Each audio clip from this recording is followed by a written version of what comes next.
Hello, everybody. Hello, and a very good evening. Welcome to the Unacademy YouTube program, and today's session is interpersonal skills. Would you know what interpersonal skills mean? And is there any difference between interpersonal and intrapersonal skills? That's the question. Well, we're going to cover this and more as a part of this particular session. Now, this is a quick introduction about myself. I'm Nitin Prabhakar. I come with over 15 years of experience in the corporate world. I've worked with companies such as Infosys, Satyam, 24/7, Convergers. I've headed human resources. That has been my forte, and I've always wanted to start a venture of my own to spread awareness on soft skills. And for the last 2 years, I've been training in corporates and colleges on soft skills to bridge the gap between what the corporate requires and what students' capabilities are. So I come with a blend of knowledge from the corporate and soft skills. So that is what I do. And today we are going to cover predominantly few tips and techniques to enhance our interpersonal skills. We are going to talk about something. We're going to start with something which is basic, and then we'll enhance to some techniques and strategies. And what we're going to do here today is touch base on few of the concepts at a superficial level. And in our plus program, we're going to go in depth. So I'm sure you would want to be well versed in your interpersonal skills. You would want to know more about interpersonal skills, and you would want to dive deeper. And in order to do so, be a part of the plus program. I would welcome each one of you into the plus program. And in when you get into the plus program, there is one advantage, which is you will get a 10% discount by using my referral code, which is Nitin PKR/4915. Right, Nitin PKR4915. Let me also open this particular session for to be an interactive session. I've just said hi to all of you, all the viewers, all the students. Please make it very interactive. Please ask questions which are relevant to interpersonal skills, or it could be anything under soft skills, and I will try and address it to my best of abilities. So, welcome to this particular topic. Today's learning objectives. What are we going to do today? Today, we are going to understand what are the qualities to build interpersonal skills. We are going to cover at a superficial level some of the most important qualities. Johari Window. If you've not heard of it before, you will get an introduction to this topic. Johari Window. Okayness. What is okayness? What is okay and what is not okay are a few things that we're going to cover. MBTI, if you have heard of MBTI, it's an acronym for Mayer Brick Type Indicator. We're going to understand a little more about it. It's a phenomenal concept. One of my favorite topics. One of the reasons why I'm a soft skills trainer is thanks to MBTI. We'll get to know a lot more about this. Now, before we get into Think Win Win, let me ask you about intrapersonal skills. What is your understanding of intrapersonal skills? Intra is always from within. How good am I within myself? That becomes an intrapersonal skills. Am I able to keep myself calm? Am I able to be confident from within? Am I as an individual going in the right path? Am I a great personality? So these are few things that becomes intrapersonal. It's about me, it's about self. So what is interpersonal? Interpersonal is more to do with interacting with other individuals. It's just not about me, it's also about other people. In life, we it's always not about me, it's also about others. We would be interacting with other people. Any kind of job that you take, it could be you could be studying in a college, you could be working in a corporate, you could be working in a college, you could be doing your own business, any of it. Can you think of anything that you can do by yourself? Very few of it, right? Probably if you want to get into meditation and just do meditation and you don't do it all by yourself, maybe yes, but I can't really think of many avenues where you would want to be to yourself in your entire life, right? So anything that you start, anything that you do, there is going to be, you are bound to interact with people. And because that is going to be a part and parcel of your day-to-day activity, day-to-day life. It is important for you to make it very impactful. The conversations, the interactions has to be so good that you add value to others' life, and you also add value to the entire negotiation and the conversation that you're having. And how do you do that? Do that is by bettering your interpersonal skills. If your interpersonal skills are good, there is going to be a positive outcome. If your interpersonal skills are not that great, whatever that you're getting into may not be very fruitful. From that standpoint, it is important for you to have a great interpersonal skills. At your juncture right now, I'm assuming most of you have are looking to join for some higher education, or some of you have had work experience, looking forward to join some colleges and thereby get into some corporates. Let's assume that if you would want to go attend an interview and your interpersonal skills are phenomenal, there is a higher probability of you cracking the interview, because you are able to build a rapport connect with that interviewer, and thereby it converting into a positive outcome. On the contrary, your interpersonal skills is not good, the possibility of your selection is lower, though you could be very good with your subject knowledge. So your subject knowledge plus your soft skills is a good culmination, it's a good combination to make you a very successful individual. Yeah. Think win-win. This is one thing that I keep telling everybody. Don't think of you winning. It's not just about me in my life. Also, you should remember, it's just not about the other individual in their life. It's not about win-lose, or it's not about win and lose. You can't lose. And also you should ensure that the other person doesn't lose. It is a good culmination of both individuals winning. Look at opportunities and things where two people can win. Say for example, you're going in for a negotiation. You want to sell your bike, for example, and you are quoting a lakh. Now the other person is quoting a 50,000 rupees. Now there's a huge difference. Now if you say, okay, I'm going to sell my bike for 50,000, and you're very unhappy with the sell, that means to say the other person wins and you lose, right? On the contrary, if you're not budging, you're saying I want it at a lakh, and the other person unhappily gives you a lakh, that person loses and you win. There's a win-lose combination. It's best that both of you come into some consensus. You leave out some, I leave out some, and then that comes to around say 75, 80, 85,000 or whatever that amount is, where the other individual is happy that you came a little lower and you are happy that the other person came up higher. Both of you are in a win-win situation. Typically, in any partnership kind of an organized, in a firm, it is very important for you to have a win-win conversation. When you are working in projects, when you're working in schools, and I'm sure there are a lot of project work that you're going to have.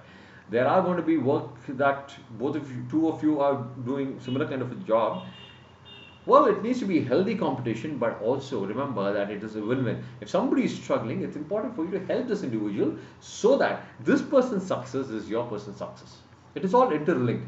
While you're doing a project, if this person falls, there is going to be a linkage. You can't just succeed. Even you would fall ultimately. So it is important for you to handhold this person, push this person up, and thereby even you will start succeeding. A great leader, and all of us are leaders. Leaders are not by designation.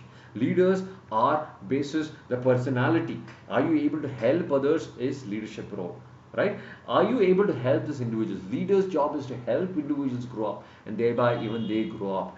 In the bargain, when you teach somebody something, when you help somebody, that's the best learning that you can have in your life.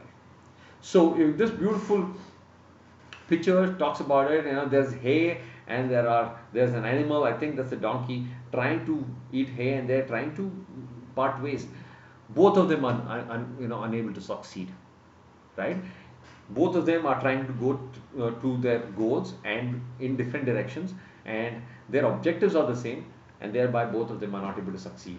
Both of them are going to starve and probably die, for all you know. And eventually they decide, and then they say, you know what, let's go to one place. So somebody gives in, okay, I'll come to your place, not a problem, let's go eat your hay. Then both of them go there, eat the hay, and then come to the other person. So what's happening? Both of them are succeeding. There is going to be a give and take. Please remember, in any interpersonal skills, there is going to be a give and take. You got to give some, you got to lose some. Right? And that's how you gain some. That is think win-win. Alright? Moving on to this one, I'm going to give you a minute. Please take a look at this particular picture and try to see this picture and try to see, understand what you're seeing.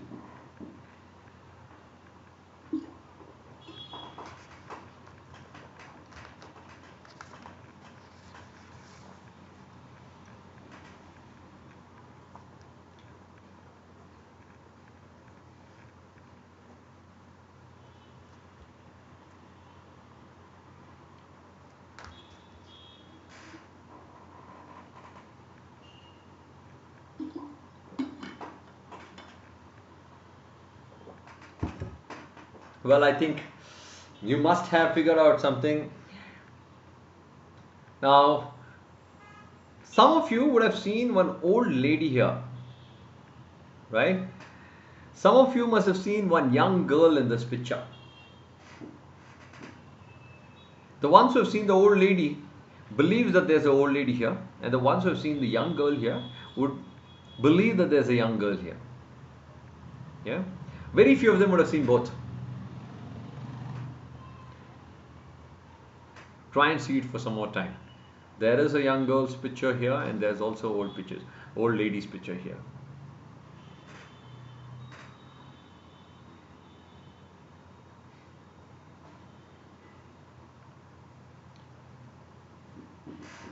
Alright, some of you see an old lady. Is anybody able to see both a young girl and an old lady in this?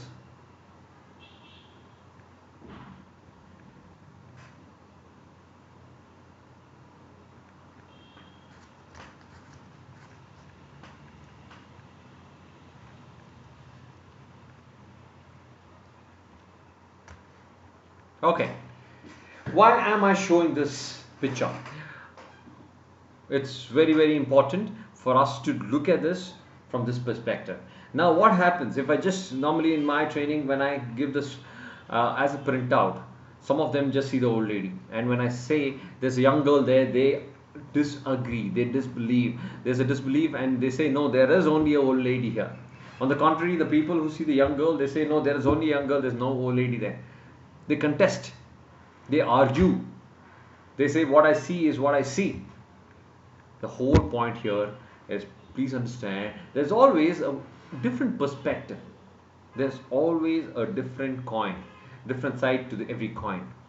So normally what happens is we tend to believe what we see. We don't believe what the other person sees. We feel that the other person is not telling the truth. We feel that the other person is lying. We feel that the other person is not genuine. But there could also be another side to the coin, another side to the story. So it is important for us to believe what the other person also says. There's always a different perspective. We should always, please remember, not to just stick to our perspective and say this is the only thing that can happen when I'm saying it is right, when others are saying it's wrong. That is a no concept, because people will find you very aggressive by nature. When you think whatever that you are saying is the only right thing and what others are saying is incorrect, it is a wrong thing. Another beautiful thing about this particular picture is it talks about empathy.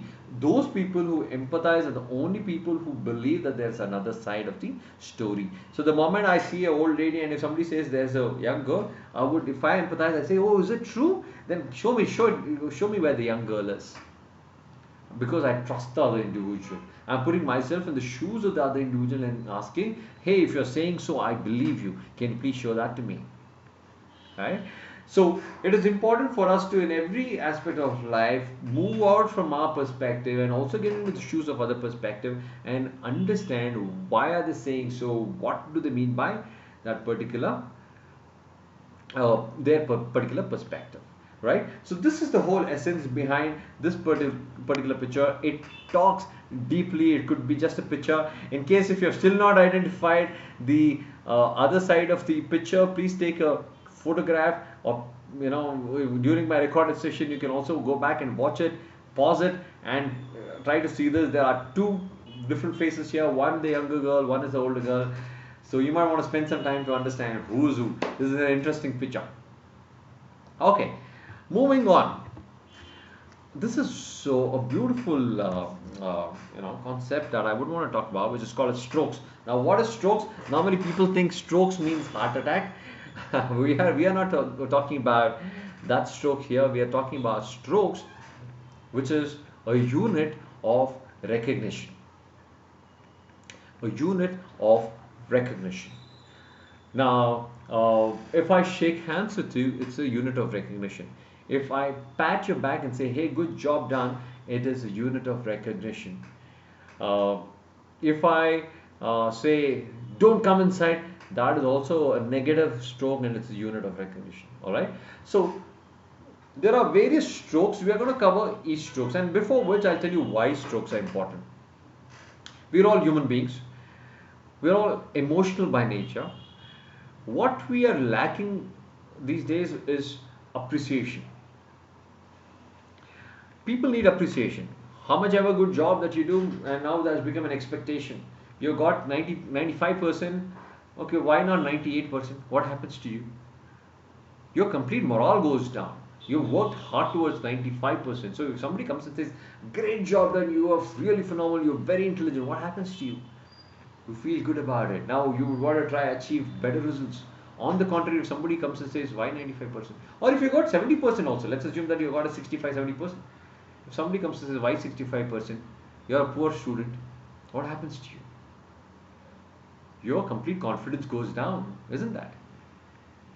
On the contrary, if somebody comes up to you, your parents, your friends, your siblings, they come up to you and say, hey, good job done, you're phenomenal, 65%, congratulations, let's go celebrate.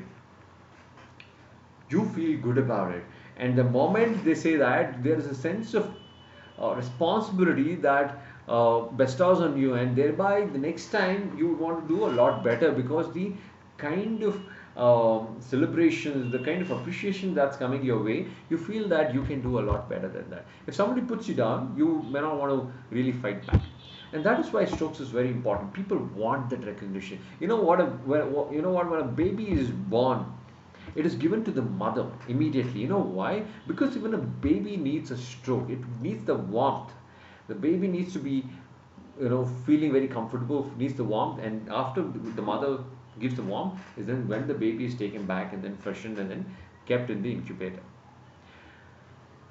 Like a baby, each one of us needs strokes. Each one of us needs appreciation. Each one of us needs recognition. When is the last time that you got appreciated?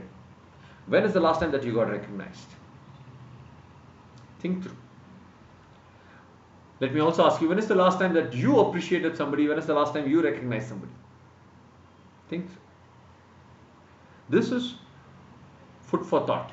This is something that you need to ponder, because the moment you give strokes, there is a whole lot of positive energy that you spread. Let's assume that you are not building a great rapport with somebody and you think that rapport is important. Just go there and appreciate that individual. I'm sure in every individual there's a good and a bad. Identify those good things and go and recognize that person. Appreciate that person for the goods that person have within himself or herself. There is by default a great rapport that is going to be built. There is a connect that's going to get established between the two of you. The moment you appreciate somebody, there is a positive vibe that transpires. And hence, it is important. Now, when you give an appreciation, it has to be genuine. That is the only rule. When you give an appreciation, please be very genuine. If you go and you want to build a great rapport with the person who's interviewing, you might want to just go there and compliment that I really like the suit that you're wearing. After a while, the room really smells good. Right? What happens? You're building great rapport with that individual. Now, the moment you enter in, you can't say, you have a nice smile, right? Sit through there for a while, and then after a while, after building the rapport, you might want to just, after maybe 5-6 minutes, you might want to say, I really like your blazer, right? Or like I said, the room is done really well, right? Those are things that people would really like. Now, what I'm talking there is positive stroke. Positive stroke is telling somebody something nice and leaving a great impact. Now, those are all positive strokes. Like I said, patting somebody on the back, good job done. a hug, a shake hand, all of these are positive strokes. Thumbs up saying, hey, you did a good job, positive strokes. Now these are things that is which is important in order to build great interpersonal skills. There is also something called as negative strokes. Negative strokes are strokes that uh, is important at times. Say for example, you're not performing well, and if I come back and say, hey, you need to work on becoming a better performer, what happens? It's a negative stroke, right? But it's still going to help you. But there are times that negative strokes may not help. Say for example, screaming at somebody, hey, why are you doing that? That's a negative stroke. The other person also would not like, because the way the negative stroke is given is not right. The third one is no stroke. If you don't give a stroke, say for example, you ask a question on this particular group, what are strokes? And I completely ignore, I don't even answer you, and that is a no stroke. It is told that positive stroke is the best stroke, and then negative stroke is still okay. No stroke is definitely not okay, because all of us want recognition, want to be, we are all human beings. We need to know that we are surviving. People recognize us, and if no stroke is given, people will not like it, right? So it is still okay to say, hey, that's not a great question. It's negative, right? But if I see a question and then not even answer, that's a no stroke, which is not all right. Okay. So these are three different types of stroke. The other type of stroke is called as conditional stroke. What is conditional stroke? An appreciation which is given on anything that you do. What you do is conditioned. Say for example, you really write well, or you have a nice car, you have a nice bike, your jacket is good, you I like the pen that you are using. These are all what you do or what you have, right? That is conditional stroke. The most powerful stroke is a positive unconditional stroke. Unconditional stroke are strokes that are unconditional by nature, which is basically on who you are. Say for example, you have a great smile, you're a nice human being, you're a very positive guy, you have a great attitude. Now those are unconditional strokes. Of the two, if you look at it, may I try this with you? If I tell you, hey, I like the shirt that you're wearing, or if I say, you have a very nice smile, which one would you like better? You would like the latter one, which is you have a nice smile. Or if I tell you you're a nice human being, you like the latter one, because it is unconditional by nature. So when you compliment somebody, if you are providing an unconditional stroke, it is going to be a lot better than conditional stroke. The third one is, we are talking about verbal and non-verbal. Verbal is basically the words that we use and say, hey, you're good, you're nice, you're not so nice, blah, blah, blah. Those are all words that we use. Non-verbal, like I said, a hug, an appreciation, a shake hand, a pat on the back. These are all non-verbal strokes. Verbal or non-verbal, both are okay. Conditional is the most positive. Positive stroke is something that you can use more often. Now, just give me one.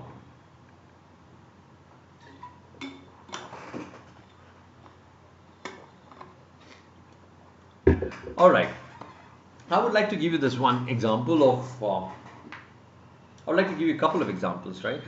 I was just passing by and I saw one of the young ladies holding the hands of an old lady. They crossed the road and then they parted ways. Just before parting the ways, the old lady thanked the young girl. And I was passing by and I saw the young girl was smiling because she has done a good job and she got appreciated by the old lady. She was smiling. I stopped by and told the young girl, you know what, you've done a good deed. What you did was very nice. Thank you for what you did. And the young girl was so happy. She said, thank you. And then she walked. That's one example. I'll tell you why I'm giving you this example in a bit. The second one is, where the gym that I go to, there's this one old guy, around 65-year-old guy, who cleans the equipments and he cleans it very nicely. He really spends a lot of time to clean it really well. I went up to him and told him, I saw him for a week and he was daily doing a great job. I walked up to him and said, hey, sir, you're doing a phenomenal job. बहुत अच्छे काम कर रहे हो. You do a great job. Thank you so much for what you do. He said, is it me? Are you complimenting me? Because probably he's never heard a compliment like that. I said, yes, you're doing a great job. So he said, thank you. And then he held me and said, thank you. His eyes were welled up. He was almost in tears. He did not know who I am. I did not know who he was till then. From the very next day, He started saying hi to me, he started saying hello to me, and we share a good rapport. What happened? Instant connect. There was a great rapport that got built between two of us, who, whom I didn't know, whom he did not know. From the very next day, we were exchanging greetings with each other, right? The reason why I'm saying this is because I have a principle of giving one stroke, one positive stroke to one individual every day, consciously. Not just shake hands, not just hug. I consciously go and appreciate somebody for what they are, because everybody is beautiful in their own ways. Just going and telling somebody, today I was telling my father-in-law that he is a perfectionist. He is so good at what he does. So, he felt so good about it. He felt so good. Actually, he is. And when I appreciate somebody, I mean it. So he felt so good about it. So strokes will make every individual very happy and delighted. So spread the joy of happiness. Spread the uh, appreciation, because people need it. People definitely need it. So spread it as much as possible. Don't have any inhibitions. What if I say? What if I don't say? Just go there and appreciate, unless and until it is in the right spirit. That's taken care. All right. That's on strokes. Now moving on. Concept called as Johari Window. Johari Window, it talks about 4 different quadrants. Now, the first quadrant talks about known to self, known to others. I know something about myself, and also others know about me. That space is called as arena, or it is also called as the open space. Now, Utkarsh, hi Utkarsh. Yeah, thumbs up. Absolutely. I think strokes, I think you're given a strokes to thumbs up. Absolutely. I find it very powerful. I think you should also do that, Utkarsh, going forward. Johari Window, the first quadrant talks about the open arena, which is I know something about me and you also know about me, and that is open arena. For example, during my introduction, I said that I was in the human resources field, and now for the last 2 years, I'm soft skills trainer. Now that is something that you know about me and I know about myself. So that is open. A great place to be. If you think you would want to know somebody well, if you are working with your, say, with your students group, if you're very closely working with your lecturers, the more open that you are, the more close that you get, the more relationship rapport is built. The second one is the blind spot. Blind spot is a place where I don't know about myself, but you know about me. Yeah, it's not a nice place to be in, right? A blind spot is a place where I don't know about myself, however others know about me. It's not a nice place. And thereby, this whole point here is ask for feedback. The only 2 ways that you can get to know about, or the predominant 2 ways to get to know more about yourself, is going and asking for a feedback. Second one is introspection, thinking about yourself, closing your eyes, imagining about yourself, and then trying to understand yourself. That is introspection. Feedback, normally not many people are open to feedback. The moment you ask for feedback, somebody gives you a negative feedback, people get into a shell. They don't like it. My whole point is, go ahead, ask feedback. How else would you improve? How else can you move from here to here if you don't get a feedback? Feedback is the breakfast for champions. I repeat that, feedback is a breakfast for champions. Now, if you want to become a champion, it's important for you to get feedback. Go there and ask others, not necessarily from your lecturers. It can be from your fellow friends. Tell them I need 5 minutes of your time, and then get into a room and then ask them strong feedback as to what are the things that you like about me, what are the things that you would want me to work on myself. Now write it down and then start working on those things. If you think all the things that you've spoken is genuine, put a deadline and then start working on it. That is how you progress, and that will help you come out of the blind spot and help you expand the open arena. The third one that we are talking about is facade or hidden area. It's called as facade or hidden area. It is an area where I know something about myself, but you don't know about me. You don't know about me because I'm not opening it up. I am keeping it to myself. And when do you want to do that? Because you're not very open. You as an individual, you're not very open. You don't want to share. or you don't trust the other individual enough, or you don't want to get close to the other individual. That's when you keep it close. Now please remember, if you would want to have a good relationship, you can't be in a hidden space or the facade. You got to move from a facade to an open area. You got to build that rapport, you got to build the trust, you got to spend the time, and the moment you spend more time, you get to know about that individual, and thereby you, the other individual, also get to know about you. How many children do you have? What do you do? Where do you study? Which college do you study? What are the exams that you're given? What are your passions? What movies do you like? Those are things that will be nice to know. The moment we build a rapport there, we move out from the hidden space and the open area increases. Unknown will not touch base on that particular thing right now. We are going to cover that at length in our plus program. You are able to see me, you are able to hear me.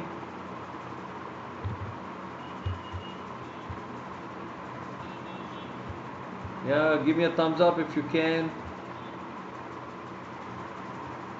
Let me just swing.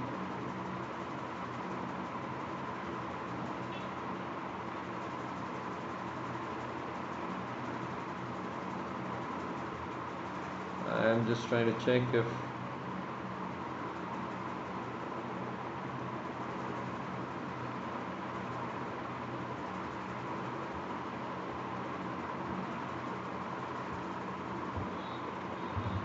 okay.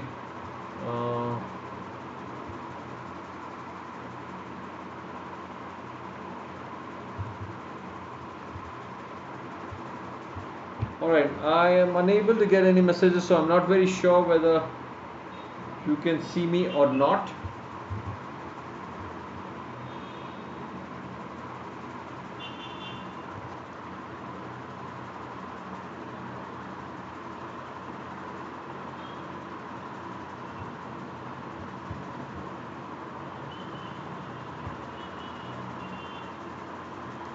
Well, is anybody there?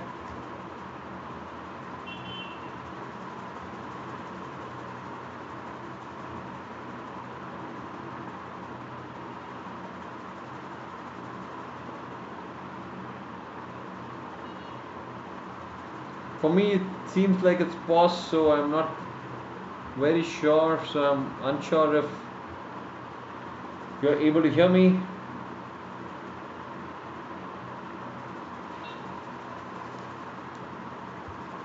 I'm just pausing till such time I get a response from someone.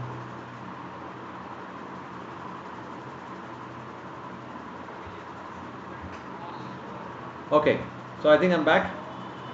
I think you're able to get me. I think you're able to hear me. All right, great, fantastic. So Eric Berne is the one who has introduced this life position. Very interesting. So here it says about, it talks about every child, when he or she is born, they would be born in this particular situation where I am not okay and you're okay. This, the third quadrant down below, which is child, sensory, expectations, blaming.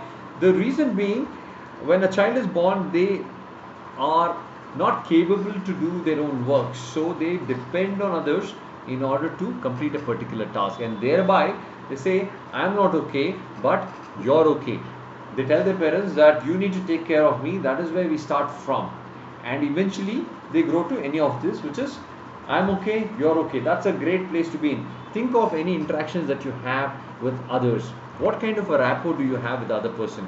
Do you have a rapport of I'm okay and you're okay? It's a great place to be in. But on the contrary, if you are in a place where, if you move to the second quadrant, I am okay but you're not okay, that would not work out as a relationship. There is no great interpersonal skills, because the moment I feel I'm okay and you're not okay, I start dominating on you. I start finding faults in you, and thereby I would not trust you. So not a great place to be in. If the moment I'm in a place where I feel I'm not okay and you're okay, I feel very inferior. I start looking up to you, which is great, but I feel very inferior. I don't feel confident about myself. Not a great place to be in. If I'm in a position where I'm not okay, which is the fourth quadrant, I'm not okay and you're not okay, I feel nothing is working, the world is not a good place, the human beings are not good, animals are not good, nothing is great in life. thereby I will start feeling frustrated about everything in life. So the ideal situation is with everybody get to a position of I am okay and you're okay, right? We are going to cover this in depth when we move during a plus program. And then I would want to move into MBTI, which is Mayer-Briggs type indicator, one of my favorite concepts. I'll give you a gist about this. There is a golden rule, there is a platinum rule. Now the golden rule talks about basically treating other people the way you want to be treated. Treating somebody the way you want to be treated is the golden rule, which is good, right? What is platinum rule? Platinum rule basically talks about treating others the way they want to be treated, which is the ideal way of interacting with others. Now that will help enhance our interpersonal capabilities. Now to do so, there are different types of preferences. I'll give you a gist about these types of preferences. Number one, I would request you to take a pen and paper or a book and a paper handy.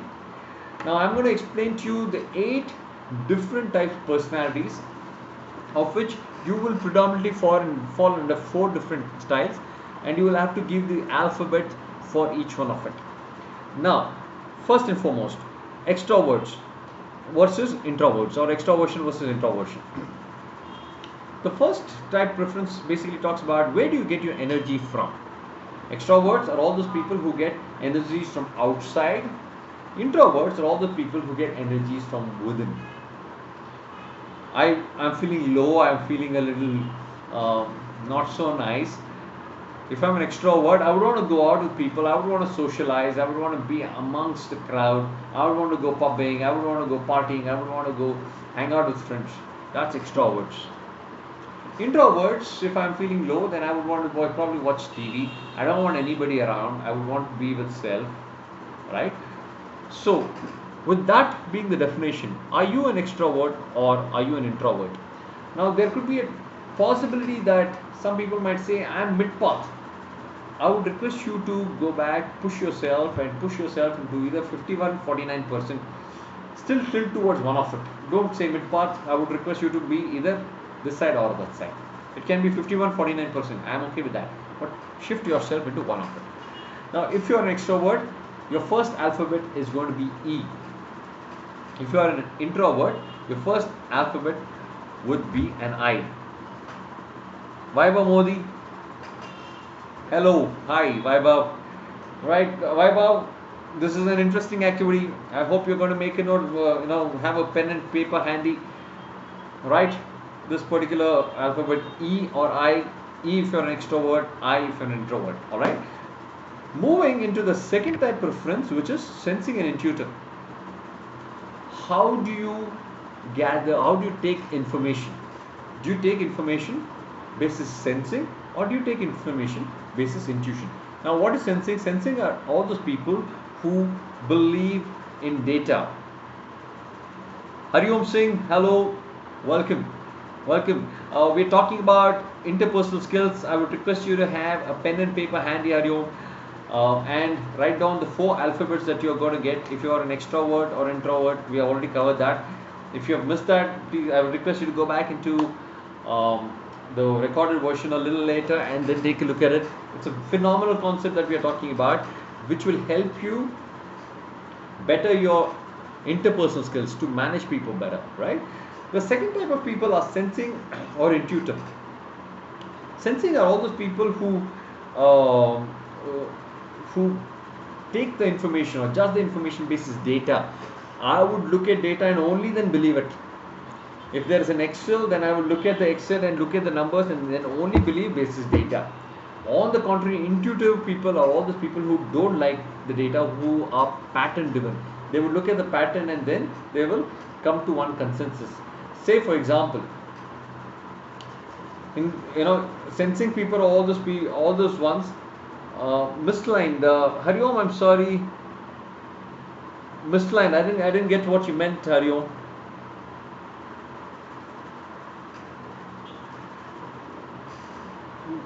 If you walk into this room, if you are a sensing person who is basically data oriented, you would quickly take a look at the room and say, okay, there's one fan, there's two lights, there's one AC, there's a bed which is having a blue bed sheet, there's a brown bed. That's the kind of data that a sensing person would take. On the contrary, if it's an intuitive person, they would not look at all of these. They would just say, could be a master bedroom. This person probably is going to work here. This room can be a little warm because it's a little closed. So those are the patterns that an intuitive person would get. Yeah. So Hari, what is intuitive? Intuition is someone who does not believe in data, who are pattern driven. Say for example, so sensing are all those people who would use the sensory organs, the five sensory organs, and then only then believe. They would see and believe, they would touch and believe, they would taste and believe. Say for example, there is nice paneer. Sensing people will taste it and then say, it is nice. But intuitive people would use the sixth sense. They have an intuition. And then they'll look at it and say, I think this is going to be good because it looks good, it tastes good, it smells good. Right? So intuitive people would not necessarily go by tasting it. They don't go by data. They are absolutely okay by deriving patterns out of data. Right? I hope it makes sense, Hariom. I hope I clarified your doubt. They would not like data too much of. Say for example, there is one client of mine.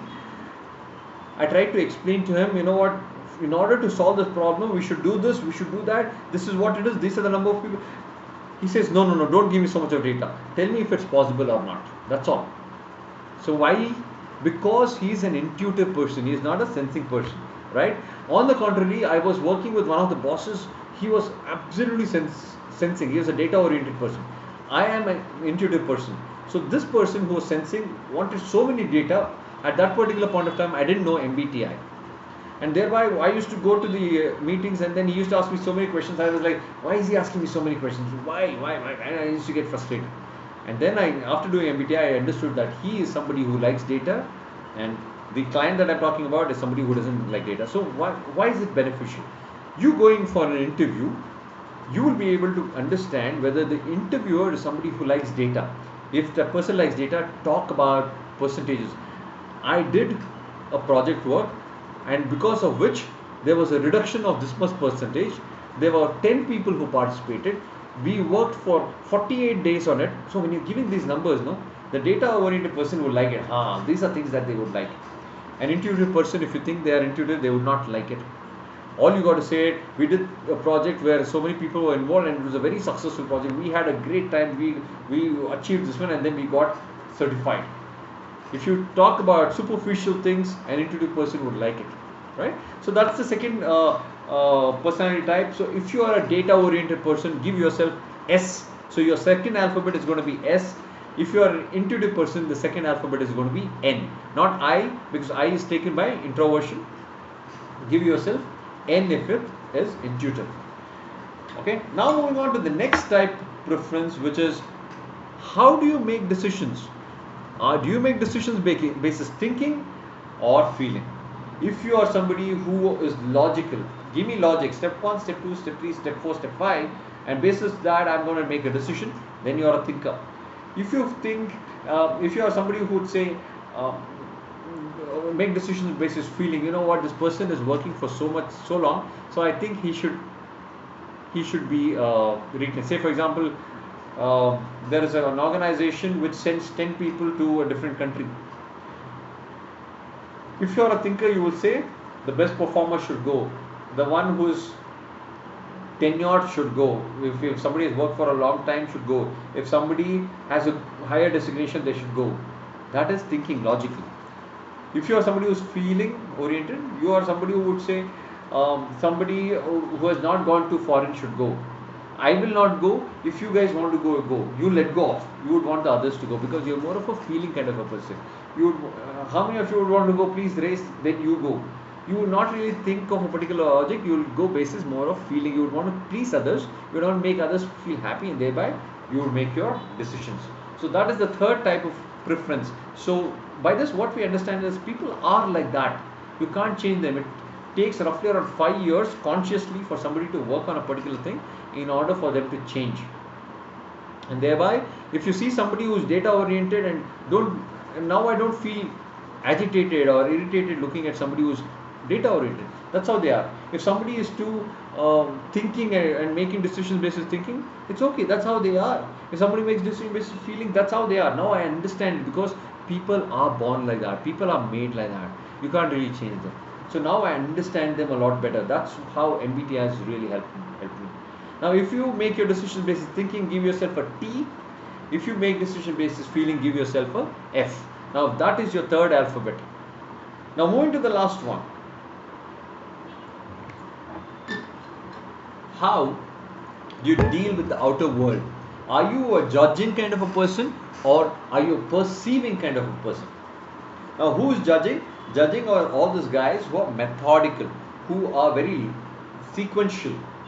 If you, yeah, Hariom, please go ahead, ask.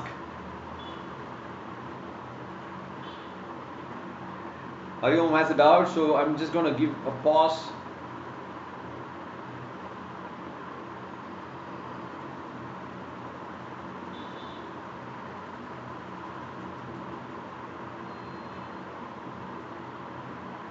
While Hariom is going to ask me this question, let me proceed. Judging are all those people who are methodical. So you would say step 1, step 2, step 3, step 4. So if you have to plan for a trip, first thing you will do is go to the drawing board and say 1, 2, 3, 4, 5, 6 steps, right? You are judging by nature. If you're perceiving, you will just pack your bag and then say, let's go. You have not booked your tickets, you have not booked your lodge, you just want to go and experience it. You are perceiving. Somebody who is judging, who is very methodical, if you tell them, come, let's go on a trip, I have not booked any tickets, they will not come with you. Because for them, they are not flexible. They would want order. If you are somebody who is judging, if you open the cupboard, you would know where your jeans is, you know where your t-shirts are, you would know where your round neck t-shirts are, you know where your jackets are. Tomorrow you want to wear a jacket, you will pull it out and then you will wear it. On the contrary, perceiving, you would not keep anything in order. It's all dumped. And then when you want to see, you'll remove everything, take one thing and then put everything back. Yeah? That's perceiving. Perceiving would not like anything in order. You're absolutely spontaneous. But the advantage of perceiving is you're flexible. You want to change, you are absolutely okay to change. Right? So that is the nature of judging and perceiving. If you're judging, give yourself a J. If you're perceiving, give yourself a P. Alright, Hariom, what if anyone uses multiple preferences? Now, Hariom, there is a possibility. And I'm telling you, each one of us would use multiple preferences. I can be an extrovert at times, I could also be an introvert at times. I could be a sensing at times, I could be a intuitive at times. So each one of us would be having that. Now, during the Plus program, I will give you a questionnaire. With that questionnaire, you can take up that particular questionnaire, which is almost 90% accurate, which will tell you could be a 70% extrovert and 30% introvert. You could be a 80% thinker, 20% feeler. You could be a 10% judging, you could be a 90% perceiving. It will tell you basis those answers that you're given, and it will exactly tell you, like I said, it's 90% accurate. It will tell you what are the 4 alphabets. Now what we are doing is more from how much you know yourself. The moment you take that test, it will give you an exact indicator, because it's a 15 minutes test, 12 to 15 minutes test. The moment you take that, those questions are spontaneous. You can't think and answer. You got to quickly take that within this stipulated time. The moment it is done, it will throw up that answers. To my understanding, when I have given the test to a lot of people, at least 70% of the times you get it right. One or the other alphabet could change here or there, but mostly you would know about yourself. But to get the precise, I'm not sure whether I'm sensing or intuitive. I stay at a 51-49. When you take up the test, it pushes you and then exactly tells you are 55% this, 45% this. So there is a high probability that you can use both of it. It is ideal that you are somewhere in the borderline. Say, for example, when you have to make a decision, if you are having a good combination of thinking and feeling, then you are a great decision maker, because you will think and make decision, you will also have feeling and make decision. But if you are 80% thinker, 20% feeler, then you will not have feeling. You will make decision only based on logic. What happens to people side of it? Then you will not be a great decision maker. I'll give you one such example. I was working in this organization where the MD of the organization made decisions he was a thinker. He said, you're going to work for 9.5 hours from now on, which is 8 hours of working plus 1 hour of break is what we had.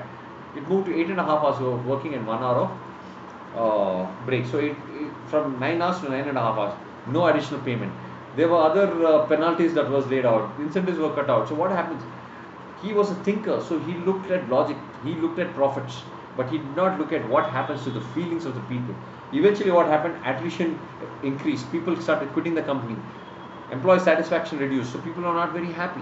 So thereby, when a person who is not in the mid path, if somebody is too much of a thinker or too much of a feeler, please don't make decision all by yourself. If you are a thinker, involve a feeler and make a decision, and vice versa. Right? So this particular test will help you. I hope, Hariom, that makes sense to you. I hope I have answered your question. In the meanwhile, I hope all of you have got your 4 alphabets.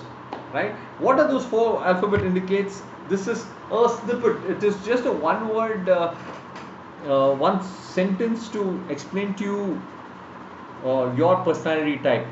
So all the 16 personality types are here. This will explain what your personality type is. Take a quick look at it, please.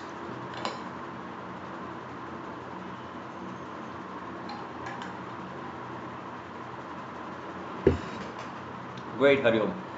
Now, what we are showing here is just a one sentence. I would request you all to, this is a glimpse of interpersonal skills. In our Plus program, I would invite all of you, I would welcome each one of you to be a part of the Plus program on Unacademy. On Unacademy, what's going to happen is we are going to talk about all the things that we spoke about and more. On the Plus program, what we'll also say is we'll go in depth into each one of these and then tell you more about it. What could be your strengths? What could be your areas of opportunities in each one of it? What are the likely things that you should be doing in order to succeed? When I did my MBTI, it told me that I need to be a trainer. And that is how I am a trainer today. I was deciding, while I was working, I was deciding what is that I need to be doing. One of the things that it threw up is I should be a trainer. That is when I said, okay, I'm going to get certified. And I also spoke to a lot of other friends of mine. They said, training is one thing that you should get into. And that is when I got certified, becoming a trainer. And now today for the last 2 years I'm training and I'm very happy with what I'm doing. So MBTI will help you choose your career. It will also tell you what your strengths are. So we are going to talk more about all of these and what are the other additional skills that is required in order to be a very successful individual with regards to interpersonal skills. So those are things that we're going to cover as a part of Plus program. I welcome each and every one of you to join the Plus program. In the meanwhile, like, share, follow and subscribe to Unacademy. Like this video, share it if you think that it was beneficial to you. Use my referral code when you join Plus program. My referral code is Nitin KAR/49/Millie. It's a hyphen 4915. I welcome each one of you to this learning platform. I'm hoping that you have learned little or more from today's session. I'm really hoping to see you guys more often. Hariom, Vaibhav, see you guys later. Utkarsh, thank you for joining in. If before I log out, I'm going to wait for 30 seconds to check if you have any questions.